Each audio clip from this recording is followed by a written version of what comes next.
मध्य प्रदेश में डॉक्टर मोहन यादव की सरकार का पहला मंत्रिमंडल विस्तार आज सुबह बड़ी आनंद फानन में हुआ और इसकी छाया शपथ ग्रहण समारोह में भी दिखी।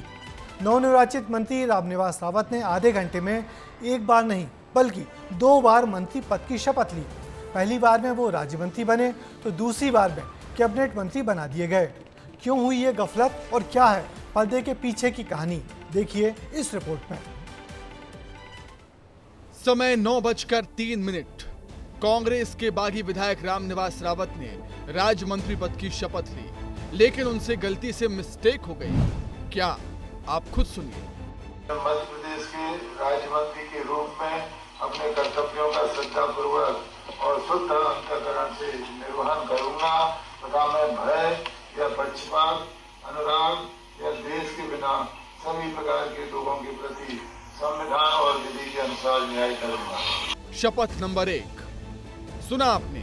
रामनिवास रावत को कैबिनेट मंत्री की शपथ लेनी थी, लेकिन उन्होंने राज्य मंत्री की शपथ ले ली। फिर क्या था? असमंजस खड़ा हो गया कि रावत राज्य मंत्री बने हैं या कैबिनेट मंत्री, और फिर गलती को सुधारा गया। एक बार फिर महफिल बैठी, इस बार बंद कमरे में। ठीक 15 मिनट बाद यानी 9:18 पर उन्होंने एक बार फिर शपथ ली, और इस बार कैबिनेट मंत्री की। शपथ नंबर 2। मैं रामनिवास रावत ईश्वर की शपथ लेता हूँ। मैं विधि द्वारा स्थापित भारत के संविधान के प्रति सच्ची श्रद्धा और निष्ठा रखूंगा। मैं भारत की जनता और अखंडता अक्षुण्ण रखूंगा। मैं मध्य प्रदेश राज्य के मंत्री के रूप में अपने कर्तव्यों का श्रद्धापूर्वक और शुद्ध अंतःकरण से निर्वहन करूंगा तथा मैं भय या पक्षपात, अनुराग या देश के बिना सभी प्रकार के लोगों के प्रति संविधान और विधि के अनुसार न्याय करूंगा। रामनिवास रावत को बतौर कैबिनेट मंत्री की शपथ लेनी थी। उन्हें जो पत्र दिया गया था उसमें राज्य का मंत्री लिखा था, लेकिन वे गलती से इसे राज्य मंत्री पढ़ बैठे। इस वजह से उनकी शपथ राज्य मंत्री के तौर पर दर्ज हो गई। लेकिन तब तक विपक्ष को मौका मिल गया और बयानबाजी शुरू हो गई। रामनिवास रावत अपने बागी अंदाज और आज 2 बार शपथ लेने पर सुर्खियों में तो थे ही, लेकिन उनकी एक गलती से विपक्ष उन पर एक बार फिर टूटा।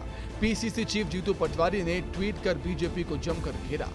साथ ही बीजेपी पर लोकतंत्र का अपमान करने का आरोप भी लगाया। भारतीय जनता पार्टी ने आज जो कांग्रेस के विधायक को मंत्री बनाया, जिसका हमने विधानसभा में डिस्क्वालिफिकेशन का ऑलरेडी अपील की हुई थी, हमारे नेता प्रतिपक्ष ने की हुई थी, उसी विधायक को न डिस्क्वालीफाई किया फिर भी मंत्री बना दिया। मतलब लोकतंत्र को बार बार धक्का दिखाना, उसका बलात्कार करना, उसके साथ अन्याय करना भारतीय जनता पार्टी की नीति बन गई।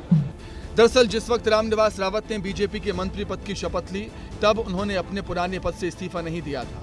ऐसे में कांग्रेस रावत को अपना मंत्री बताने लगी। इधर बीजेपी ने जीतू पटवारी को सोशल मीडिया की राजनीति से बाहर निकलने की नसीहत दे डाली। जीतू पटवारी को इतना सामान्य ज्ञान होना चाहिए कि यदि कोई भी काम हुआ, रामनिवास रावत मंत्री बने तो संविधान के नियमों का पालन हुआ, संवैधानिक परंपराओं का पालन हुआ, संविधान के वास्तविकता को उनको जानना चाहिए। ट्वीट करने से कुछ नहीं होगा। कभी महामहिम राज्यपाल जी के बारे में ट्वीट कर रहे हैं, कभी विधानसभा के बारे में ट्वीट कर रहे हैं।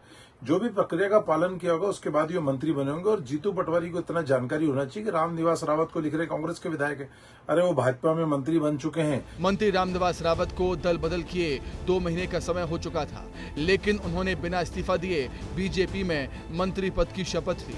हालांकि देर शाम उन्होंने कांग्रेसियों को जवाब दिया और अपना इस्तीफा विधानसभा सचिवालय को भेज दिया। ब्यूरो रिपोर्ट, विस्तार न्यूज। दरअसल बीजेपी ने लोकसभा चुनाव में मुरैना की फंसी हुई सीट को निकालने के लिए ही कांग्रेस विधायक रामनिवास रावत को कांग्रेस से तोड़कर पार्टी में शामिल करा लिया था। तब उनसे मंत्री बनाने का जो वायदा किया था उसे आज पूरा तो किया, मगर इससे बीजेपी के अनेक वरिष्ठ विधायकों में नाराजगी बढ़ गई है। विस्तार की खबर आने के बाद से कल रात कुछ वरिष्ठ नेताओं ने भोपाल दौड़ लगाई, मगर उनको निराशा ही हाथ लगी।